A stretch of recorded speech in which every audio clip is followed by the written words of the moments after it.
நெனச்சு பார்க்க முடியாத அளவுக்கு காசு. என்ன சொல்றது?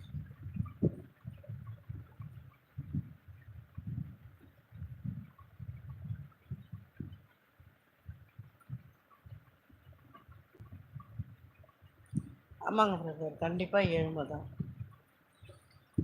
அதில என்ன இருக்கு? ஏழ்மைன்னு சொல்றதுல எந்த அசிங்கமும் இல்லங்க.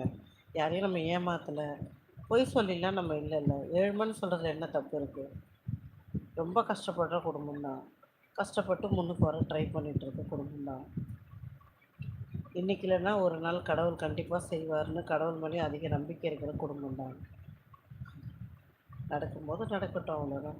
நமக்குன்னு கடவுள் எழுதுனது நம்மள விட்டு எங்கேயும் போறது கிடையாது. எல்லாமே ஒரு நம்பிக்கை தானே.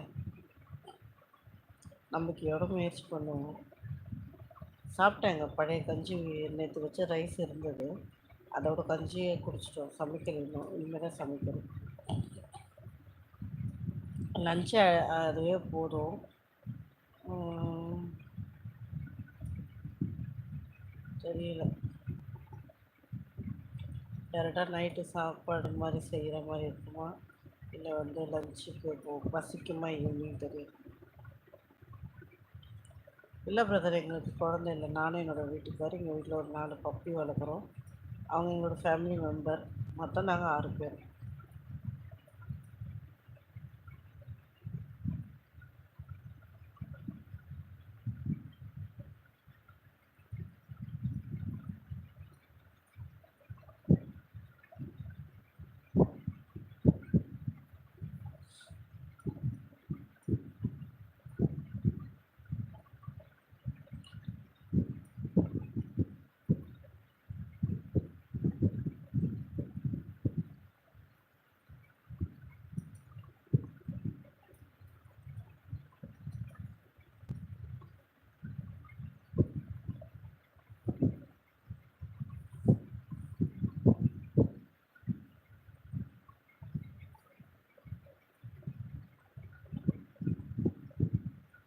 Thank you so much Ezhumalai brother. கண்டிப்பா. நாங்களும் அதுதான் முயற்சி பண்ணிட்டுருக்கோம். இப்போதைக்கு கொஞ்சம் கடன் நிறைய ஆயிடுச்சு. கடன் மூலியமா தான் இந்த இடமே நாங்க வாங்கினோம். ஸோ அந்த கடன் கொஞ்சம் கொஞ்சமா தான் குடுத்துட்டுருக்கோம். சொல்ற அளவுக்கு எதுவுமே ரொம்ப ஸ்பீடா எதுவும் நடக்காது. வாயில சொல்லிடலாம். ஒரு நிமிஷம் கூட ஆகாது. நான் இதெல்லாம் உங்ககிட்ட சொல்லி முடிச்சுட்டேன். ஆனா, இத ஒவ்வொரு நாளுமே நாங்க படுறது வந்து எங்களுக்கு மட்டும் தான் தெரியும். எல்லாரும் அப்படிதான். கடன் வாங்குனா அப்படி தானே இருக்கும். ஒரு பேங்க் லோன் ஒண்ணு நம்ம வாங்கணும். பேங்க் லோன் கிடையாது. மகளிர் குழு சொல்லுவாங்க இல்லையா?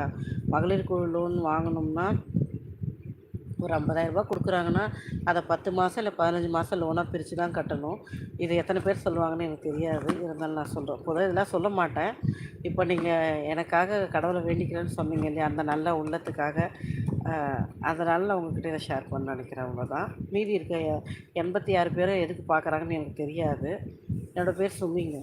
ஸோ நான் உங்ககிட்ட சொல்ல நெனைக்கிறேன். என்ன அப்டின்னா, அ அந்த லோன் பார்த்தீங்கன்னா, 1 வருஷம் 1 1/2 வருஷமா அடைக்கிற மாரி இருக்கும். திருப்பி அடுத்த லோன் கிடச்சி, திருப்பி அடுத்த லோன் அடைக்க 1 1/2 வருஷம். நெனச்சு பாருங்க. ரூ. 1,00,000 நான் அடைக்கணும்னாலே 3 வருஷம் எனக்கு ஆகும். அது அப்போ நான் வந்து எப்படி பேலஸ்ல இருக்க முடியும்? இதுதாங்க இன்னைக்கு இருக்கிற உண்மையான அடிமட்டத்தில இருக்கிற குடும்பத்தில இருக்கிற சூழ்நிலை இதுதான். வெளியில பார்க்குற மாரி கிடையாது. ஏன்னா, கடனையும் கட்டணும், நம்மளுடைய தினசரி செலவையும் பார்க்கணும், நம்மளுடைய பெட்ரோல், வண்டி செலவு, பஸ் செலவு அதையும் பார்க்கணும், சாப்பாட்டு செலவு பார்க்கணும். குழந்தைங்க இல்ல. குழந்தைங்க இருந்தா அவங்களுடைய செலவ பார்க்கணும். வாழ்க்கையில எல்லாருக்குமே ஒரு ஒரு போராட்டத்தோட தான் ஓடிட்டுருக்காங்க. ஒரு சிலர் லைஃப்லாம் பாருங்க ரொம்ப ஸ்பீடா எல்லாமே நடந்துரும். ஆனா, ஒரு சிலருக்குலாம் ரொம்ப கஷ்டங்க வாழ்க்கை. ஆனா, எல்லாம் மாறிடும்னு நம்பிக்கை தான். ஆனா, அதுக்காக அவசரப்பட்டு ரொம்ப கடன் கிடைக்குதுன்னு சொல்லி ஊர் சுத்தி கடன் வாங்கிட்டோம்னா, நம்மளால ஓலை இல்ல, மாளிகை நடுவுல கூட படுத்து தூங்கவே முடியாது.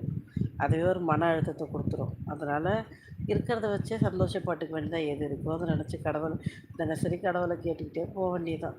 அதுக்காக கடவுள் தருவாருன்னு வீட்டுக்குள்ளேயே இருக்கக்கூடாது. நம்மளுடைய உழைப்புன்னு ஒண்ணு இருக்கணும்.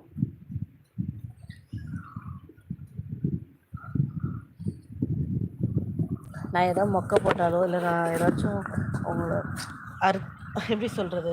ரொம்ப ஓவரா பேசுன மாரி தெரிஞ்சிருந்தா சாரி, தப்பா எடுத்துக்காதீங்க.